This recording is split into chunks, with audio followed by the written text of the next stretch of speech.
Kalau kamu ingin merasa lebih baik, salahkan orang lain. Kalau kamu ingin jadi lebih baik, salahkan diri sendiri.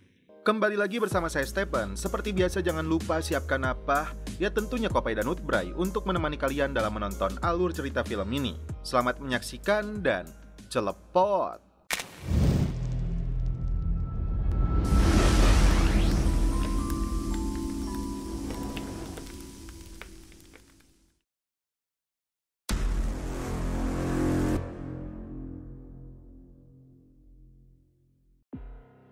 Film yang diangkat dari kisah nyata ini berlatar belakang tahun 1950-an di kota Wisconsin, negara bagian Amerika Utara. Dan inilah aktor utama dalam film ini yang bernama Eddie Gant yang diperankan oleh aktor Charlie Hunnam. Seorang pemuda yang hidup di sebuah peternakan terpencil dengan karakternya yang sangat penyendiri dan kuper. Sore itu, Eddie menyelinap ke rumah wanita pujaannya yang bernama Adeline untuk mengintip saat dia dan temannya sedang mencoba pakaian dalam. I don't know, I just feel like I'm gonna poke some... Oh yes. Eddie langsung kabur setelah Adeline menyadari ada seseorang yang mengintipnya. Hello? Pulang ke rumah, Eddie yang mengalami gangguan psikologis dan mental nekat menggunakan pakaian ibunya untuk meluapkan hasratnya. Ibunya yang bernama Augusta marah setelah melihat Eddie menggunakan pakaian dalam miliknya. Take him off. Belum terungkap apa yang menyebabkan Eddie mengalami gangguan psikologis. Namun di sini sangat jelas bahwa ibunya marah dan protektif terhadap Eddie hingga melarangnya mendekati wanita bahkan menikahinya. Singkat cerita, siang itu Eddie yang tampil culun santuy di sebuah kafe untuk menggoda dua orang wanita, tapi mereka justru ketakutan dan langsung pergi dari sana. Pemilik kafe menyebut dia melihat kakak Eddie datang bersama kekasihnya. Karena di kala itu sedang gembor-gembornya Perang Dunia Kedua di mana Jerman yang saat itu dikendalikan oleh Nazi membantai banyak kaum Yahudai. Eddie tampak serius ketika melihat sebuah camp yang dipenuhi dengan jasad manusia. Tak berselang lama, Adeline datang menemui Eddie. Adeline lalu menunjukkan foto-foto dari camp di Jerman yang dia dapatkan dari temannya, tepatnya camp Birkenwald. Eddie begitu serius dan sangat terobsesi dengan berbagai foto yang ditunjukkan oleh Adeline. Tak hanya itu, Eddie melihat sebuah komik yang menampilkan seorang wanita yang dijuluki si Jalang dari Birkenwald. Wanita ini dianggap sangat sadis karena membantai banyak para napi. Kembali ke rumahnya, Eddie seperti biasa memotong kayu bakar dan tak berselang lama kakaknya yang bernama Henry kembali pulang. Henry mengaku sudah tidak tahan lagi dengan perlakuan keras dari ibu mereka. Karena itu, Henry berencana untuk pergi dari rumah ini dan menikahi pacarnya yang bernama Ginny. Henry tidak peduli meskipun ibu mereka tidak merestui. Dia merasa sudah muak dengan aturan ibunya yang mengatasnamakan agama, padahal sangat mengekang kebebasan anak-anaknya. Berbeda dengan kakaknya, Eddie selalu menuruti perkataan ibunya. Karena tidak terima ibunya disebut sebagai wanita yang gila, ini yang dilakukan Eddie kepada kakaknya sendiri. Darah segar langsung mengalir dari kepalanya, tapi Eddie yang mengalami gangguan psikologis mengira Henry masih hidup. Eddie tidak mengatakan kepada ibunya bahwa dia telah memukul Henry. Ibunya ini mengatakan sebenarnya ingin memiliki anak perempuan, tapi justru dia menyesal karena melahirkan dua anak laki-laki. Yang satu anak yang sangat jahat, yang kedua Eddie yang dinilainya sangat lemah dan selalu membuat ibunya sedih. Di pagi harinya, Eddie kembali ke gudang mengira kakaknya masih hidup, padahal dia sudah tidak bernyawa. Tidak mau perbuatan jahatnya diketahui ibunya atau orang lain, Eddie nekat membakar jasad kakaknya, dan setelah itu Eddie berpura-pura mengatakan api membesar. Ibunya akan menghubungi polisi, sedangkan Eddie pura-pura akan mencari keberadaan Henry karena tadi dia melihatnya di sini. Singkat cerita, polisi tiba di TKP menemukan jasad Henry masih terkujur kaku karena udara yang sangat dingin. Dokter menyebut penyebab utama kematiannya adalah kekurangan oksigen karena asap kebakaran. Alhasil, Eddie pun lolos dari penyelidikan. Sementara itu, ibunya syok dengan kematian putranya itu hingga mengalami serangan stroke dan dilarikan ke rumah sakit. Eddie membawa ibunya kembali pulang ke rumah merawatnya seorang diri. Meski dianggap sebagai pria culun dan kurang pergaulan, tapi Eddie sangat menyayangi ibunya. Scene berpindah ke Birkenwald, Jerman, sebuah kamp konsentrasi para tahanan yang didirikan oleh Nazi kala itu. Inilah sosok wanita yang dijuluki si Jalang dari Birkenwald bernama Iles. dia memiliki 3 orang anak yang tak segan-segan ditampar jika tidak menuruti perkataannya. Disinilah para tahanan dipekerjakan secara paksa dan diperlakukan semena-mena seperti budak. Kembali ke Eddie yang diajak oleh ibunya untuk menagih hutang ke seorang pria yang menggunakan lahan mereka. Meski masih sakit, ibunya tetap memaksa Eddie untuk mengantarnya. Tiba di sana, mereka melihat seorang pria hendak membunuh anjing hingga bertengkar dengan istrinya. Alhasil Augusta pun terpancing emosinya hingga dia terkena serangan jantung dan meninggal di tempat. Singkat cerita, Eddie kini hidup sebatang kara setelah kakaknya yang dia bunuh dan kini ibunya meninggal dunia akibat serangan jantung. Belum jelas di manakah ayah Eddie, apakah masih hidup atau tidak. Meski ibunya sudah tiada, ternyata bayang-bayangnya masih menghantui Eddie. Di rumahnya yang terpencil, Eddie menjalani hari-harinya seorang diri. Lagi-lagi Eddie memakai pakaian dalam milik ibunya. Muncul kembali halusinasi sosok ibunya menyuruhnya untuk kembali menghidupkan ibunya lagi. Malam itu, Eddie pun pergi ke pemakaman untuk menggali makam ibunya. Karena tidak berhasil, ibunya menyuruh dia menggali makam wanita di sampingnya. Eddie pun pulang sambil membawa jasad seorang wanita ke rumahnya, lalu melucuti pakaian jasad wanita tersebut. Lantas, apa yang dilakukan Eddie? Di saat Eddie sedang menggunakan traktor, tiba-tiba ratusan tahanan Nazi berlari ke arahnya. Ternyata itu hanya sebatas halusinasi belaka. Seperti sosok ibunya yang selalu muncul dalam pikirannya, secara medis Eddie didiagnosa menderita skizofrenia, yaitu semacam penyakit gangguan mental dan pikiran yang memunculkan halusinasi. Awal mula penyakit psikologis yang diderita Eddie dilatar belakangi semenjak masih kecil seringkali melihat foto-foto kekejaman Nazi. Tak sampai di situ, Eddie pun mengelupas daging dan kulitnya menyisakan tulang-tulangnya saja. Eddie hanya mengambil bagian kulitnya saja seperti yang dia lihat dari cerita Sea Isles atau Jalang dari Camp Backenwald. Wanita ini membuat berbagai pernak-pernik hingga kantong dari kulit tahanan Nazi, khususnya orang-orang Yahuda yang sangat dibenci oleh Nazi kala itu. Sedangkan Eddie membuat mangkuk dari tengkorak manusia. Sosok ibunya tak pernah lepas dalam pikirannya. Dengan tegas, dia melarang Eddie mendekati bahkan membawa Adeline ke rumah ini. Tapi Eddie sangat mencintai Adeline. Karena itu, dia tidak menghiraukan larangan ibunya. Singkat cerita, Eddie dan Adeline bertemu di tempat permainan ice skating. Di sini Adeline menceritakan cita-citanya untuk menjadi fotografer TKP pembunuhan. Karena itu, dia ingin belajar kepada ahlinya di kota New York. Adeline tidak tahu bahwa Eddie mengalami gangguan mental hingga menjadi sosok pembunuh berdarah dingin. Lantas, Eddie mengajak Adeline untuk ikut ke rumahnya. Seperti foto yang diperlihatkan Adeline, Eddie beralasan ingin menunjukkan asbak yang dibuatnya dari tengkorak manusia. Adeline menganggap Eddie hanya bercanda, tapi dia pun ikut dengan ajakan Eddie. Tiba di sana, Adeline percaya aja ketika Eddie mengatakan ibunya sedang terbaring sakit di dalam kamar.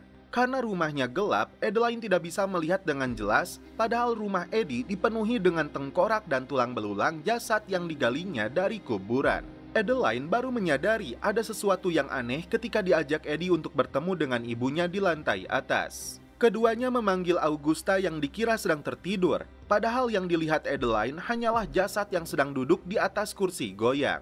Adeline memutuskan untuk pergi dari rumahnya Eddie. Eddie sendiri bertengkar dengan ibunya yang tidak nyata sebatas halusinasi, menyebut Eddie hanya seorang pria yang suka males-malesan dan mabuk seperti ayahnya. Tidak mengindahkan larangannya, Eddie tetap pergi ke bar sambil membawa senapan. Tiba di bar, Eddie langsung meminta minuman kepada pemiliknya yang bernama Mary. Kebetulan barnya sedang kosong. Eddie mengaku sedang galau karena masalah perempuan. Disinilah Mary menawarkan gadis panggilan untuk Eddie. Tapi Eddie berbalik marah karena menyebut Mary bukan wanita baik-baik karena menawarinya wanita panggilan. Apalagi dia tahu Mary berasal dari Jerman seperti ibunya. Lebih dulu masuk ke dalam toilet, Eddie menempelkan permen karet favoritnya di kaca cermin. Keluar dari dalam toilet, muncul halusinasi bahwa bar ini dipenuhi dengan tentara Nazi dan sosok Al si Jalang dari Camp Backenwald. Lalu ini yang dilakukan Eddie kepada si Mary. Setelah membunuh wanita tersebut, Eddie mengambil uangnya dan menyeret jasadnya untuk dia bawa pulang ke rumah. Singkat cerita, polisi datang ke bar untuk melakukan olah TKP. Salah seorang pekerja bar mengatakan melihat mobil milik Eddie yang datang ke bar ini tadi malam. Tapi dia tidak percaya jika Eddie yang dikenalnya sebagai pemuda culun bisa membunuh majikannya. Setelah dicampakkan oleh Adeline, malam itu Eddie memutuskan untuk datang ke rumahnya di saat Adeline sedang mandi untuk menghabisinya.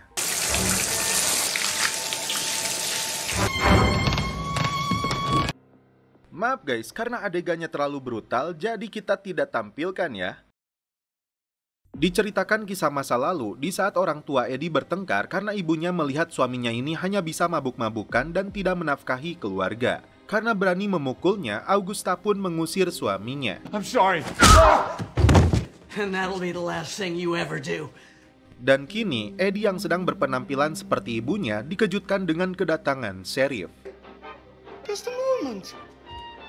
Dua polisi ini bertanya, apakah tadi malam Eddie berada di barnya Mary? Eddie pun berbohong, mengatakan truknya mogok, jadi dia tidak pergi kemana-mana. Jika mereka tidak percaya, polisi ini bisa bertanya kepada ibunya, tapi karena kondisinya sedang sakit, polisi pun memilih pergi. Mereka tidak tahu jika ibunya Eddie sudah meninggal dunia. Bahkan, Eddie berakting pura-pura terkejut setelah tahu Mary dibunuh dan jasadnya entah dibawa kemana. Pagi itu, Eddie kembali santuy di kafe favoritnya. Tak berselang lama, Adeline datang. Ternyata pembunuhan yang dilakukan Eddie kepada wanita pujaannya ini hanya sebatas halusinasi. Dia menunjukkan foto terbarunya Iles, psikoplognya Nazi. Alhasil, Eddie pun kembali terobsesi. Entah apa yang dilakukannya, tapi Eddie langsung menggali sebuah makam dan setelah itu dia mengajak Adeline untuk makan malam bersama. He'll love that. Thank you, sir. Oh my gosh. To us. Setelah itu, Eddie mengajaknya ke pemakaman.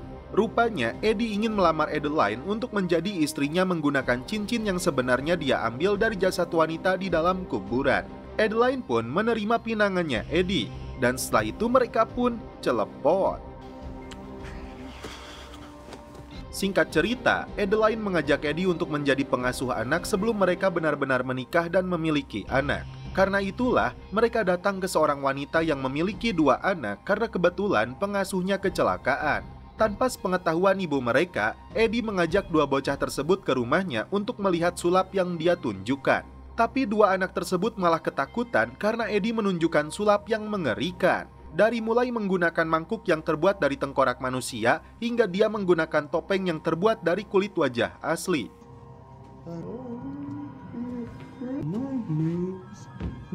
I could pull my head out. Of course it's real! Setelah diantar kembali pulang, Eddie langsung dimarahi oleh ayah mereka. Is it him? Yes! I was bored. I was just trying to keep him. Ever see you again? I'm gonna make you come back! I'm going! You owe me 40 cents! Di pagi harinya, Eddie mengintai sosok Evelyn, pengasuh dari kedua anak tersebut yang dianggapnya telah merebut pekerjaan barunya. Wanita muda yang mengalami kecelakaan ini tampak menggunakan alat bantu berjalan. Evelyn sempat ketakutan karena Eddie terus membuntutinya. Helping me with my family plans.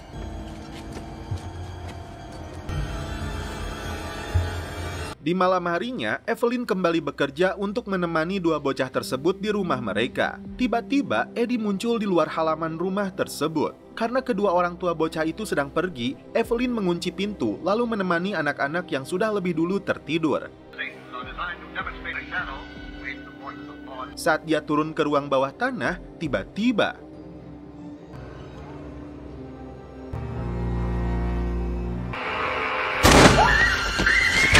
singkat cerita, Eddie siap menikahi Adeline. Adeline pun mengaku senang meski ibunya tidak setuju. Dia memilih pergi ke rumah Eddie.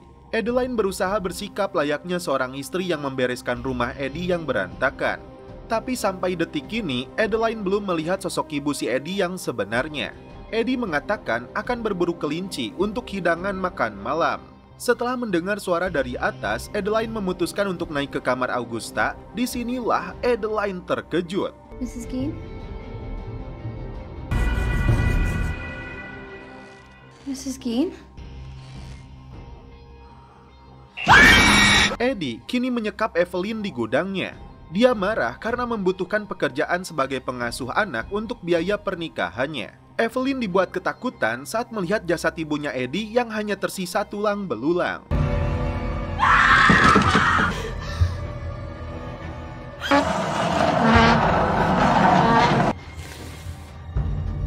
Setelah itu, Eddie menyiksa Evelyn menggunakan palu hingga tewas.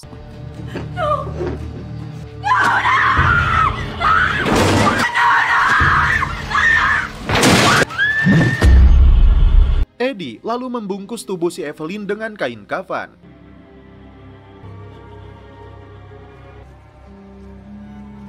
Adeline yang terkejut melihat ibunya si Eddie langsung kabur kembali ke rumah ibunya.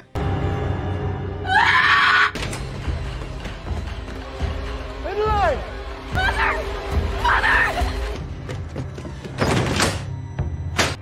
I know what you are! Eddie langsung menyusul ke sana untuk menjelaskan semuanya kepada Adeline. Eddie mengatakan jasad yang dilihat oleh Adeline bukan ibunya, tapi jasad wanita lain. Ternyata Adeline memahami apa yang dilakukan oleh Eddie karena dia pun sama-sama sebagai wanita yang memiliki kepribadian yang cukup aneh. Pretty fresh. Once I saw a Ouija photo, her face looks splattered like that. Regular, I think. I don't know why people get so persnickety about death. Singkat cerita, Eddie kembali datang ke toko perkakas milik seorang janda untuk membeli kapur dengan alasan untuk sapi betinanya yang mati. Eddie kembali terobsesi dengan wanita yang sedang kesepian ini. Cover the difference. Eddie mengajaknya makan malam, dan setelah itu mereka pun So nice. Be good, Eddie Key. Gotta get my panties out. Here they are.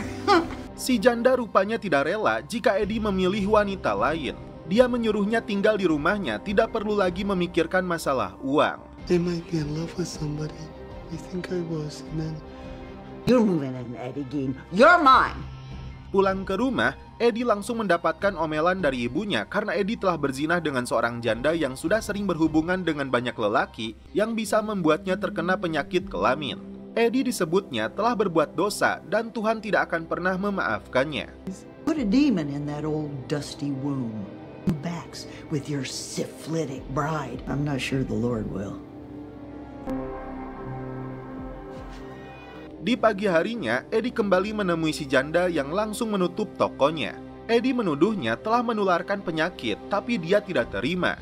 Terjadi percekcokan di antara mereka. Sebelum diusir, Eddie berpura-pura ingin membeli senapan darinya. Namun, ini yang dia lakukan. But I had a chance in another life with you, Ed. Pulling arms.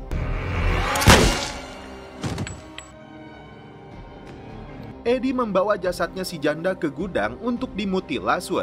Tiba-tiba ada dua orang tersesat di dalam hutan berniat ingin menghangatkan diri. Namun mereka tidak sengaja melihat Eddie di sana memutilasi. Alhasil kedua pria ini langsung kabur. Setelah itu Eddie mengajak Adeline untuk melihat jasad yang sedang dimutilasi. Eddie, I can't see anything.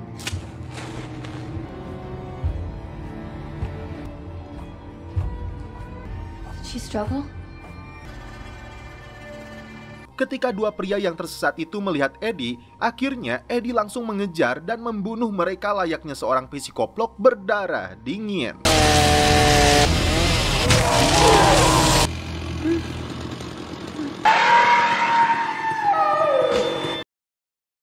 Diceritakan kehidupan Adeline yang tidak akur dengan ibunya. Adeline dipaksa untuk ikut kegiatan memasak dengan ibu PKK jika dia berniat untuk membangun rumah tangga. Kembali bertemu dengan Eddie, dia menolak untuk bercinta sebelum keduanya benar-benar menikah. Singkat cerita, Adeline hadir dalam kegiatan belajar memasak dengan ibu PKK. Namun yang terjadi, Adeline malah bertengkar dengan ibu-ibu yang mengajarinya memasak. Karena serangan jantung, wanita itu meninggal dunia. Adeline berencana untuk pindah ke New York seperti rencananya untuk belajar menjadi fotografer TKP pembunuhan. Rencana tersebut Adeline katakan kembali kepada Eddie, bahkan Adeline mengajak Eddie untuk pindah juga ke New York, tapi Eddie menolak. Dia tidak tahu pekerjaan apa yang bisa dilakukan di kota besar itu. Sebelum benar-benar pergi, Eddie ingin memberi kenangan manis, tapi lagi-lagi Adeline menolak karena dia belum siap.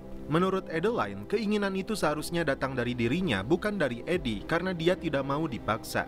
Sama-sama memiliki kepribadian yang aneh, Adeline justru mengusulkan kepada Eddie untuk berhubungan saja dengan mayat. Singkat cerita, Adeline membantu Eddie memilih mayat yang baru dikubur minggu ini yang ternyata si ibu PKK yang meninggal. Adeline tiba di New York menginap di sebuah kontrakan milik seorang wanita yang emosi kepadanya hanya karena ingin pindah ke kamar yang dilengkapi pemanas ruangan karena suhu yang dingin. Kembali ke si Eddie yang akhirnya melakukan adegan dewasa terhadap mayat wanita tersebut untuk melampiaskan hasratnya.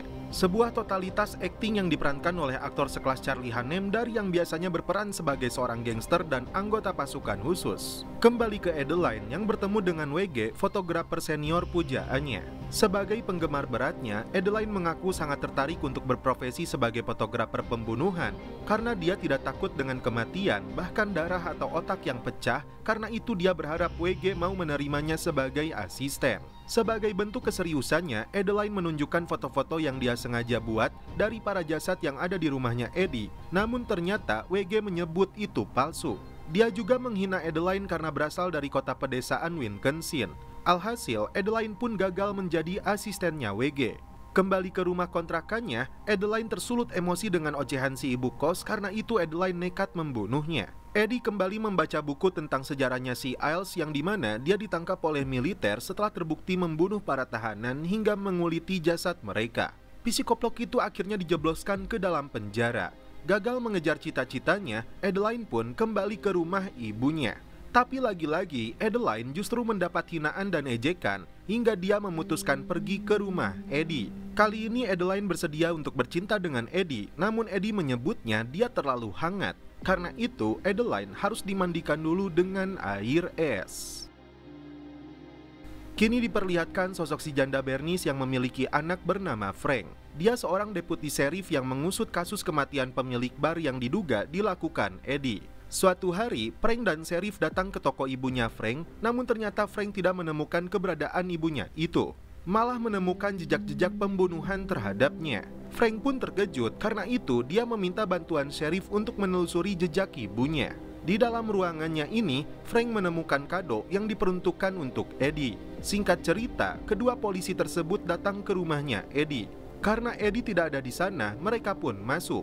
Disinilah mereka tercengang setelah melihat ratusan organ manusia yang berada di rumah tersebut. Tim kepolisian termasuk forensik berdatangan ke rumah Eddie. Dari mulai kulit manusia, tengkorak, hingga kulit wajah dan jantung manusia yang masih berada di dalam panci. Olah TKP pun dilakukan di rumah tersebut. Namun Frank belum menemukan keberadaan ibunya sampai dia melihat lumbung atau gudang yang berada tidak jauh dari rumah tersebut. Di waktu yang sama, ternyata Eddie baru saja tiba di sana yang membuat semua polisi terkejut dan langsung menangkapnya. Di dalam lumbung itu, Frank menemukan jasad ibunya tanpa kepala. Saat itu juga, Frank meluapkan amarahnya kepada si Eddie. Adeline yang sedang santuy di kafe favoritnya terkejut setelah mendapat informasi Eddie telah dijebloskan ke dalam sel tahanan. Tim forensik berusaha menyatukan jasad-jasad ibunya Frank yang sangat sulit karena sudah tercecer dan beberapa organ dalamnya tidak berhasil ditemukan. Padahal, Frank berharap segera menguburkan jasad ibunya dengan layak. Sementara itu, puluhan wartawan datang ke rumahnya Adeline untuk meminta informasi karena Adeline diketahui orang yang paling dekat dengan Eddie. Bukannya malu, justru Adeline memanfaatkan wawancara tersebut demi cita-citanya menjadi seorang fotografer. Adeline menolak disebut sebagai pacar atau calon suaminya Eddie, apalagi dituduh membantu dalam tindakan kejinya. Sementara itu, sheriff mulai melakukan interogasi terhadap Eddie yang diduga telah membunuh 200 orang karena banyaknya jasad dan potongan tubuh yang ditemukan di dalam rumahnya. Eddie mengelak, dia hanya menyebut punya hobi yang nyeleneh tapi tidak mau disebut membunuh. Eddie hanya mengatakan suka menggali kuburan.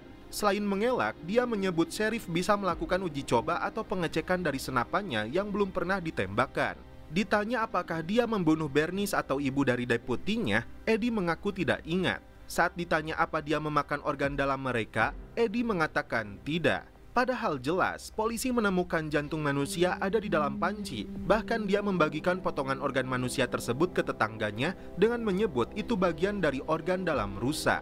Polisi pun sudah memegang data tentang kematian Mary si pemilik bar dan 2 orang pria yang tersesat di dalam hutan, termasuk si Evelyn yang bekerja mengasuh anak. Terkait dengan berbagai pembunuhan berantai yang dilakukannya, Eddie terus saja mengelak sampai menantang sheriff ini untuk melakukan tes poligraf terhadapnya. Singkat cerita, Eddie mulai disiapkan untuk uji kebohongan. Ternyata, Eddie bisa mengatur tensi emosinya saat ditanya tentang pembunuhannya kepada para korban, termasuk dalam menjawab pembunuhan terhadap kakaknya yang tidak dia ingat sama sekali. Pengakuan Eddie itu disebut jujur. Jadi, alat poligraf sendiri tidak bisa berhasil mendeteksi kemahiran Eddie yang bisa mengendalikan emosi dan denyut nadinya. Atau karena memang si pembunuh psikoplok berantai ini benar-benar gila. Setelah kehilangan ibunya, Frank diajak oleh sheriff untuk merayakan Thanksgiving di rumahnya. Saat mereka memotong kalkun, Frank membayangkan perbuatan Eddie yang memutilasi jasad ibunya. Karena Eddie dianggap menderita gangguan jiwa, dia tidak dijebloskan ke dalam penjara, tapi ditempatkan di rumah sakit jiwa. Disinilah Frank merasa kecewa, terlebih atas apa yang dilakukan Eddie kepada ibunya. Karena itu, dia mendukung rencana pelelangan seluruh properti dan barang-barang pribadi milik Eddie sebagai bentuk ganti rugi terhadap para korban. Frank yang kini lebih banyak minum dan mabuk-mabukan tidak peduli dengan nasihat dari Sheriff Art untuk melupakan kasus ini dan fokus dengan masa depan. Singkat cerita, puluhan orang datang ke rumahnya Eddie untuk melihat seluruh barang-barang pribadi, termasuk berbagai alat yang digunakan Eddie untuk memutilasi para korban. Frank pun sengaja mengundang banyak orang karena dia masih tidak terima dengan keputusan hakim terhadap si Eddie yang hanya ditempatkan di rumah sakit jiwa. Entah apa yang terjadi, beberapa hari kemudian rumahnya si Eddie sudah luluh lantah akibat kebakaran. Hanya mobilnya saja yang bisa dilelang.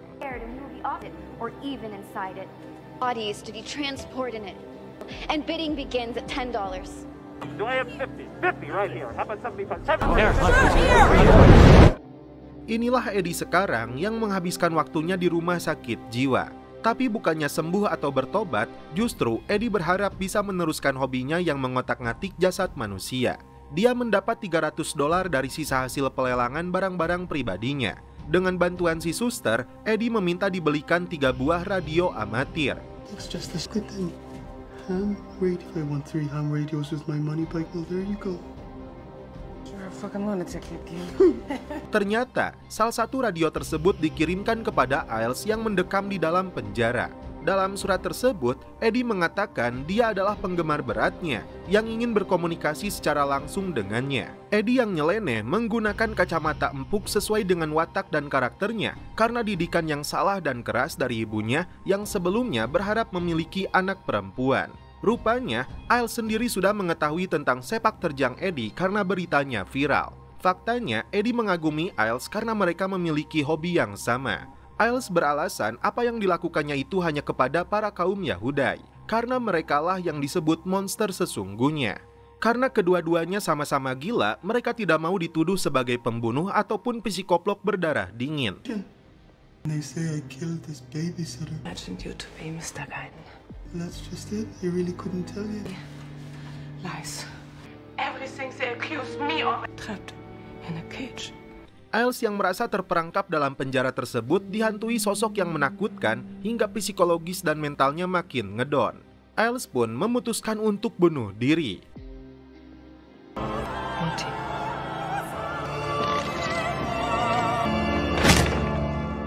But you know, many years ago. Sementara itu, Eddie makin terobsesi untuk menjadi seorang wanita feminim. Karena itu, Eddie lebih banyak menghabiskan waktunya menggunakan pakaian dalam wanita. Eddie mengagumi seorang artis transgender bernama Christine.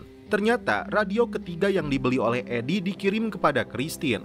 Christine pun terkejut setelah tahu Eddie yang mengirim radio tersebut. Mengaku sebagai tukang jagal dari Wincanson, Eddie memiliki keinginan yang sama. Eddie ingin bertukar pikiran dengan Christine. Bukan tanpa alasan, Eddie mengatakan ini terjadi karena didikan dari ibunya. Tapi menurut Christine, mereka tidak sama. Apalagi setelah tahu Eddie dituduh telah melakukan sejumlah pembunuhan karena faktanya yang biasa terjadi, orang-orang yang menderita transseksual justru menjadi korban kekerasan. Dia menyebut Eddie mengalami ginefilia. Identity, but a sexualization. No keen man should lay with a woman. Goodbye, Ed. Singkat cerita, kepala perawat baru ditempatkan untuk mengawasi Eddie. Karena menurutnya, dia bukan orang gila, tapi orang cerdik yang melakukan sejumlah pembunuhan berantai. Dia berlindung di balik penyakit jiwanya, karena itu kemanapun Eddie pergi, pengawal akan selalu mengikutinya. Bahkan perawat ini mengatakan Eddie sepertinya bernafsu ingin membunuhnya. Karena perkataan perawat baru tersebut, terdengar bisikan gaib agar Eddie membunuh mereka semua.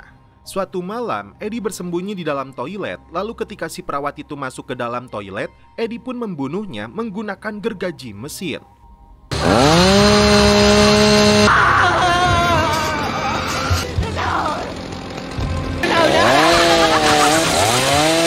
Ternyata itu hanya sebuah mimpi dan halusinasi yang muncul dalam pikiran Eddie. Eddie lalu menceritakan apa yang dia rasakan itu kepada dokter. Dan rupanya, apa yang Eddie kira dia berbicara dengan Christine menggunakan radio amatir, lagi-lagi itu sebatas halusinasi belaka. Penyakit genifilia yang dikatakan oleh Christine sebenarnya berasal dari ucapan si dokter, dan radio amatir yang dibeli oleh Eddie sebenarnya masih berada di gudang karena rumah sakit melarang pasien mengirimkan barang tersebut. Meski Eddie memiliki radio amatir, di kamarnya tidak ada colokan listrik, dan itu artinya Eddie hanya berbicara kepada dirinya sendiri. Eddie mengaku apa yang dilakukannya ini semata-mata hanya ingin menjadi kebanggaan bagi ibunya, termasuk menjadi sosok perempuan, karena keinginan kuat dari ibunya yang ingin melahirkan seorang anak perempuan. Intinya, Eddie menderita skizofrenia atau gangguan pikiran dan halusinasi akibat benturan antara dunia nyata dan dunia dalam otaknya. Dokter mengatakan masih ada harapan bagi Eddie untuk sembuh. Karena itu, dia harus rutin meminum obat untuk mematahkan semua halusinasi dan imajinasi yang muncul dalam otaknya. Voices. Stop you saying things. It'll make you feel whole, Ed. Thank you. Seorang pria berpura-pura meminta bantuan wanita untuk mengambil perahunya. Namun ternyata dia seorang psikoplok pembunuh berantai. Hey, where's the sailboat? Dia menculik para wanita muda untuk dia perkaos lalu dibunuh. Bahkan mayatnya kembali dijadikan bahan untuk meluapkan hasratnya secara seksual.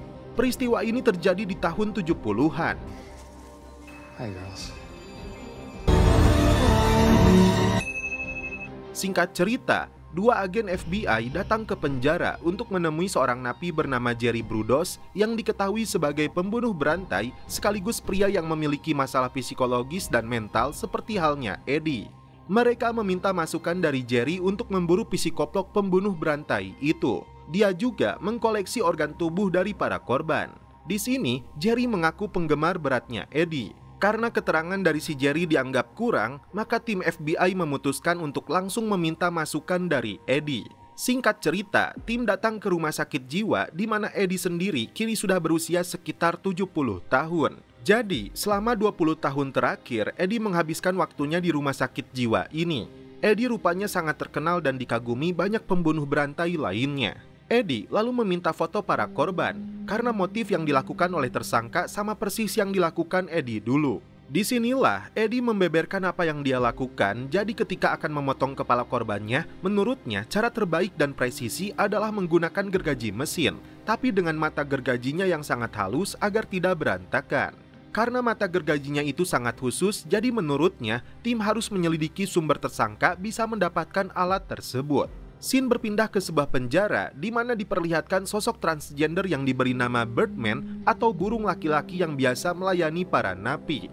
Dia mengaku sebagai penggemar beratnya Eddie dan mengaku pura-pura ingin bunuh diri agar mendapat pembebasan bersyarat seperti yang dilakukan Eddie dengan berpura-pura gila agar tidak dijebloskan ke dalam penjara yang sesungguhnya dan hidup nyaman di dalam rumah sakit jiwa. Kepada kepala perawat, Eddie mengaku ingin segera kembali hidup bebas. Singkat cerita, seorang deputi sheriff datang menemui Eddie terkait dengan seorang pembunuh berantai dari Florida. Di sini Eddie membeberkan tentang berbagai surat yang dia terima dari para pembunuh berantai. Eddie mengaku tahu dari si Richard yang menerima surat dari pembunuh para gadis itu yang diketahui bernama Ted. Akhirnya, kepolisian berhasil menangkap si Ted berbekal informasi yang diberikan oleh Eddie. Eddie merasa senang karena akhirnya dia berguna. The break they were looking for. I helped catch a killer today. Enjoy my accomplishments. Karena sudah semakin tua, Eddie hanya bisa duduk di atas kursi roda. Singkat cerita, kepala perawat membawa kabar buruk bagi Eddie yang mengalami kanker paru-paru stadium 4. Karena usianya sudah sepuh, tidak ada yang bisa dilakukan dokter, dan sisa hidupnya diprediksi tinggal beberapa bulan lagi. Film yang diangkat dari kisah nyata ini banyak orang yang mengagumi kisah hidupnya Eddie. Karena kanker tersebut, kesehatannya makin memburuk.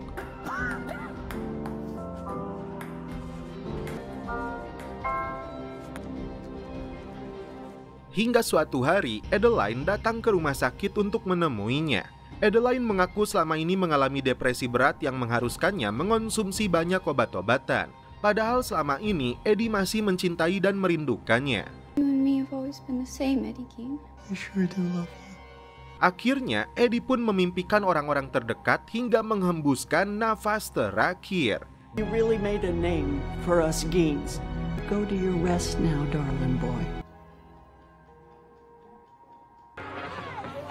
Dan setelah itu, film pun berakhir. Oke guys, terima kasih yang sudah menonton sampai episode terakhir ini. Salam percelepotan duniawi, keep enjoy.